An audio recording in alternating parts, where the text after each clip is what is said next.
नमस्कार, मैं शालिनी और आप देख रहे हैं इन्फो इम्पैक्ट, आम जनों की आवाज। आइए बढ़ते हैं आज की बड़ी खबरों की ओर।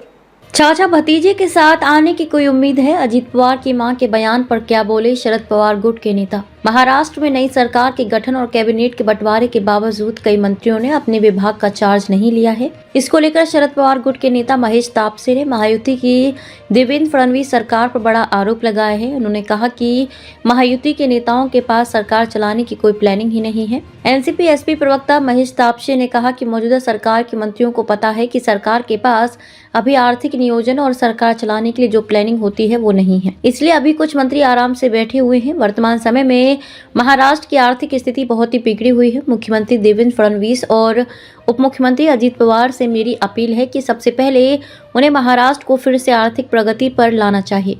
अजीत पवार की मां के बयान पर शरद गुट की प्रतिक्रिया। महाराष्ट्र के उप मुख्यमंत्री अजीत पवार की मां आशाताई पवार के शरद पवार और अजीत पवार के साथ आने के बयान पर उन्होंने कहा, किसी भी मां को हमेशा लगता है कि उनका परिवार एक साथ हो। इसको गलत तरीके से नहीं देखना चाहिए। दोनों की राजनीतिक भूमिका अलग है। महाराष्ट्र में निवेश से डर रही कंपनियां। शरद पवार गुट के नेता ने आगे कहा, महाराष्ट्र में निवेश करने को लेकर व्यापारी बहुत ज्यादा भयभीत हो चुके हैं। हाल ही में बीड़ में सरपंच की हत्या हुई। अन्य जिलों में अगर कोई व्यापार करने जाता है तो उनको लोकल माफिया से टकराव का सामना करना पड़ता है। ऐसी घटनाएं नहीं होनी चाहिए। महाराष्ट्र की गौरवपूर्ण परंपरा रही है और इसके तहत महाराष्ट्र को एक नंबर का राज्य होना चाहिए। वाल्मीकि कराड़ की गिरफ्तारी पर बोले महेश तापसे। उन्होंने बीड़ में सरपंच की हत्या मामले में मुख्य आरोपी वाल्मीकि कराड़ के सरेंडर पर कहा, ये बीड़ की जनता की विजय है।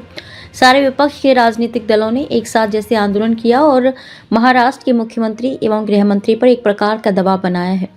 वाल्मीकि कराड़ किसी मंत्री के काफी निकट माने जाते हैं। वह मंत्री मुख्यमंत्री का काफी निकट माना जाता है। ऐसे में ये लोगों की जीत है और निष्पक्ष रूप से इसकी जांच होनी चाहिए। खबरों में अब तक के लिए बस इतना ही। फिर होगी आपसे मुलाकात। तब तक के लिए नमस्कार और देखते रहिए इन्फो इम्पैक्ट, आम जनों की आवाज। ऐसे ही लेटेस्ट अपडेट पाने के लिए हमारे चैनल को सब्सक्राइब करें और तुरंत नोटिफिकेशन पाने के लिए बेल आइकन प्रेस करना ना भूलें। यदि आप हमें फेसबुक या इंस्टाग्राम के माध्यम से देख रहे हैं तो हमारे पेज को फॉलो जरूर करें। धन्यवाद।